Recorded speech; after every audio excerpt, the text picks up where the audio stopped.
This right here is a bracket called a panhard mount.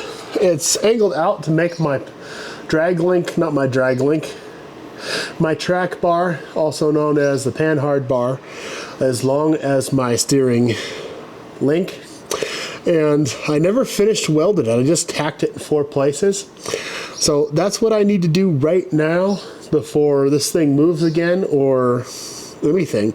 But technically, if I weld this on and I do a good job, I could flex the truck out without worrying about that breaking off. Turn my welder all the way up. Let me brush that and see how those welds look.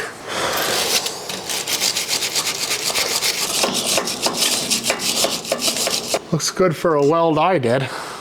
There's a gap on the top, so this is cut down about 1 inch from the top. So maybe you're supposed to hit it with a hammer. Let's try hitting it with a hammer.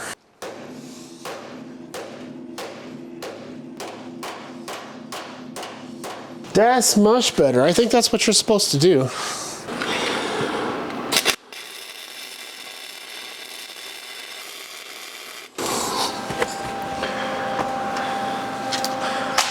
My welds are looking beautifuler and beautifuler. All right, the next area that needs addressed is the way that this front cage is mounted to the slider, and also how it's not mounted to the front of the truck. Normally, you see a lot of people put a spreader bar at the bottom of the windshield up here, and I kind of want to leave that space open. And what I'm thinking about doing is making a plate that covers the back of this inner fender.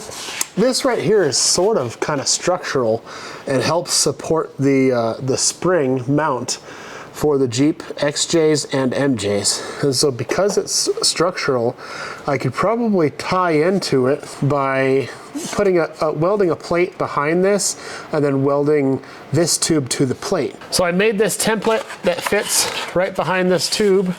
I'm gonna go make a metal piece out of this now, and then I'll make a short piece of metal to tie in this bar to this, and that way if I ever take any stress, will not only be fighting the rock slider and this bend, but also have a third point that ties in the tube to the actual support right here.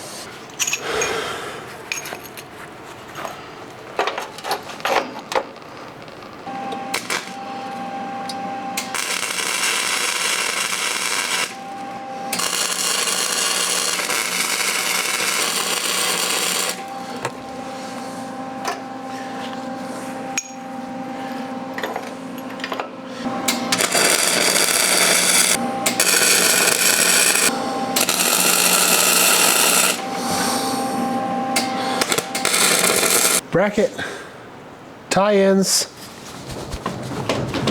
really strong, sturdy.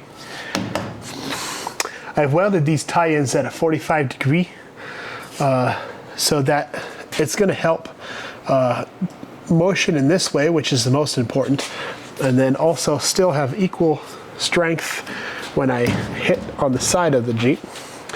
And this plate, this big 6x6 plate behind the tie-ins will help disperse the weight into the whole structure across the front, if you can call it structure.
Okay, I've gotten a bunch done. I would have liked to get a lot more done, but it's almost 5 o'clock. I'm hungry and I need to go to the store and get more groceries for next week.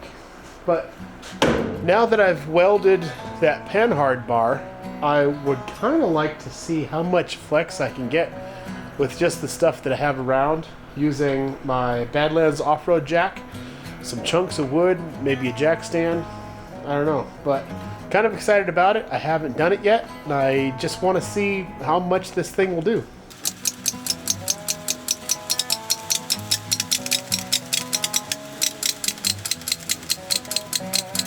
Let's see if it'll hold it.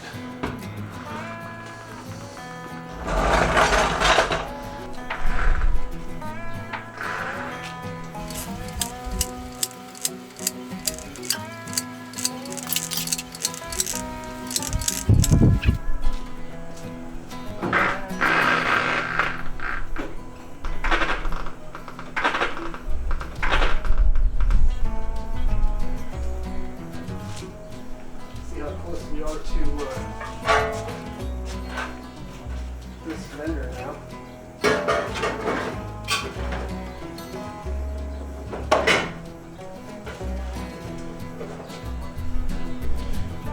Not even close.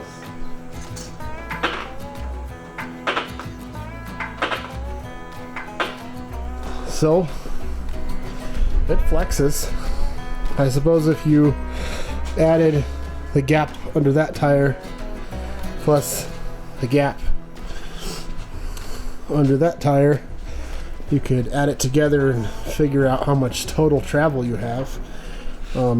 This is maxed out. I'm missing a bump stop on this side, otherwise there would be a 1/4 inch gap between the fender and the tire. This one is almost about to loosen up. I'm pretty sure my shock is all the way out, and I need to get some limit straps for this thing. Let's see what else. All my steering looks okay. I'll have to flex it out the other way later to make sure and double check, because when I built all the steering stuff on here, I did it with the axle at full up travel, so that I knew that I was missing my engine oil pan, and I knew none of my links were hitting each other, and I have to change my pitman arm and flop my heim joint for the steering link on the pitman arm and tie up a bunch of stuff, add hydro steering. But man, not a ton of articulation in the front, but that's quite a bit of travel in the rear, just sitting on cinder blocks. We've got nothing here.